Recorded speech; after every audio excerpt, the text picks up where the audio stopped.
अस्सलाम वालेकुम। आज की ये जो हमारी अपडेट है या लाइव वीडियो है, इसका बुनियादी मकसद लाइव तो नहीं होगी क्योंकि नेट का इशू है थोड़ा सा। तो इसका बुनियादी मकसद ये है कि बहुत ज़्यादा गलतफहमी फैली हुई है। हर आदमी इस टाइम मुफ्त मशवरे दे रहा है और बहुत ही ज़्यादा मुफ्त मशवरे दे रहा है। मशवरे देने में हर्ज कोई नहीं, मैं भी मशवरा ही दे रहा हूँ। लेकिन ये इतना ज़्यादा लोगों को इसमें कंफ्यूज कर दिया गया है कि लोग परेशान हैं कि अब क्या करें, कोरोना क्या है, कोरोना से कैसे निपटें, मसाइल को कैसे हल करें। बात को समझना पड़ेगा। कोरोना जो है ये बैक्टीरिया नहीं है, ये वायरस है। एक बात है, इसका इंक्यूबेशन पीरियड जो है बैक्टीरिया की निस्बत काफ़ी ज़्यादा तवील है। अच्छा, इसके अंदर जो सबसे बड़ा मसला है वो ये, और सब चीज़ें छोड़ के जो सबसे बड़ा मसला है वो है खौफ। हमारे पास जो सबसे ज़्यादा कैजुअल्टीज़ है, जो मुझे महसूस हो रहा है, ये जो हमने स्टोरी सुनी है लोगों से, हमें लोगों ने बताया है, मेरा ख़्याल है कि और किसी चीज़ की निस्बत सबसे ज़्यादा कैजुअल्टीज़ जो हैं वो खौफ की वजह से हुई हैं। मसलन एक आदमी के बारे में मुझे बताया गया, लाहौर में सांदे के इलाके से एक दुकानदार था, उसके अंदर सिम्टम पैदा हुई सफोकेशन की। उसने अपने आप को आइसोलेट कर लिया बजाय अस्पताल जाने के। उसने कहा जी मैं प्रोपेगेंडा के चलते हुए कि जी अस्पताल जाएंगे तो पता नहीं क्या हो जाएगा। उसने अपने आप को आइसोलेट कर दिया। वो इतना ज़्यादा खौफज़दा था कि वो एक ही दिन में फौत हो गया।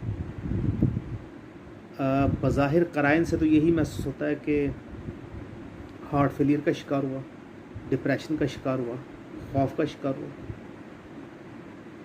तो फिर एक बात और है, होम्योपैथिक के हवाले से भी बहुत सारे साथी बात कर रहे हैं और बहुत सारे साथी तिब के हवाले से भी बात कर रहे हैं। होम्योपैथिक के साथी जो बात कर रहे हैं बार बार आर्सेनिकम एल्बा की कर रहे हैं। देखिए, होम्योपैथिक तरीक़ा इलाज जो है वो इंडिविजुअलिटी के ऊपर बात करती है, इनफरादियत दवा के ऊपर बात करती है। आप एक होम्योपैथिक डॉक्टर होते हुए कैसे सोच सकते हैं कि सारे के सारे मरीज़ों पर एक ही दवा काम कर जाएगी?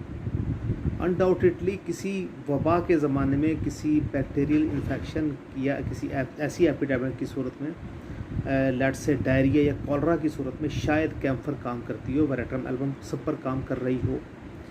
लेकिन वायरल इन्फेक्शन के अंदर, जिसमें सब लोगों के अंदर का खौफ ही अलग है, माइल्ड सिम्टम ही बदल रही हैं, तो उन सब के लिए आर्सेनिकम एल्बा सबके लिए कैसे दवाई होगी?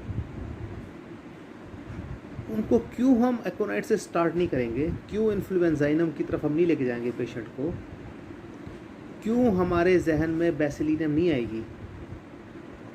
क्यों हमारे जहन में ट्यूबरकुलिनम नहीं आएगी? हम फास्फोरस को क्यों भूलेंगे? अगर आर्सेनिक हमें याद आएगी तो फास्फोरस को भूलने का क्या मकसद है? मैं अपने साथियों से, अपने होम्योपैथिक जो दोस्त हैं उनसे भी अर्ज़ करूँगा कि एक बड़े ब्रॉडर पर्सपेक्टिव में इसको देखा जाए और उसके लिहाज से बात की जाए। देखिए, होम्योपैथिक एक बहुत ही बड़े स्कोप का नाम है। इसके अंदर बेइंतहा मेडिसन है। सारा का सारा सिस्टम बेस करता है सिम्टोमेटोलॉजी के ऊपर। एक सिम्टम मामूली सी तब्दील होगी, दो पेशेंट आएंगे, एक जैसे होंगे, एक को प्यास होगी, एक को प्यास नहीं होगी, तो क्या दोनों की दवाई एक हो जाएगी?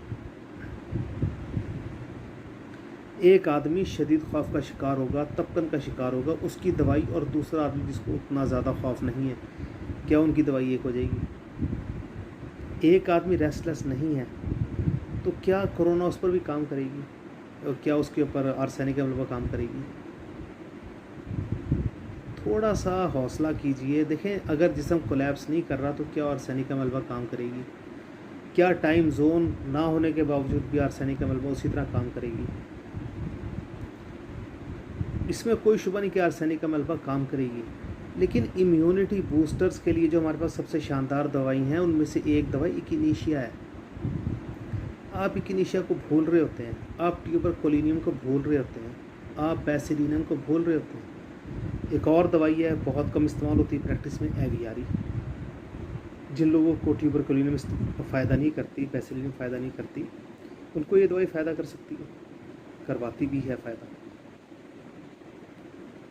तो मैं अपने साथियों से अर्ज़ करूँगा कि सिर्फ़ एक ही चीज़ को पकड़ के अपना मजाक बनवाने के बजाय थोड़े से ब्रॉडर सेंस में बात कीजिए। इंशाअल्लाह मुझे अल्लाह की ज़ात से उम्मीद है कि अब हुकूमत पाकिस्तान होम्योपैथ डॉक्टर से कंसल्ट करेगी, उनको इस फील्ड के अंदर यानी इस वबा में सर्विसेज फराहम करने का मौका फराहम करेगी।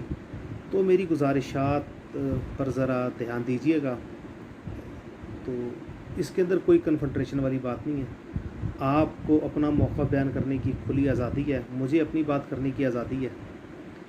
सिर्फ मैं एक बड़े तनाजुर में ये अर्ज़ करूँगा कि इंडिविजुअलाइजेशन को हमेशा जहन में रखिएगा, इनफरादियत दवा को हमेशा जहन में रखिएगा।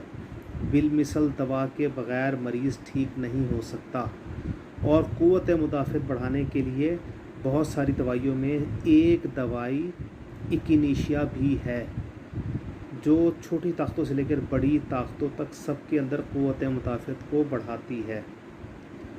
तो उम्मीद है कि मेरी गुजारिशात से आप लोगों के ज़हन में कोई ना कोई नई बात आई होगी, पैदा हुई होगी।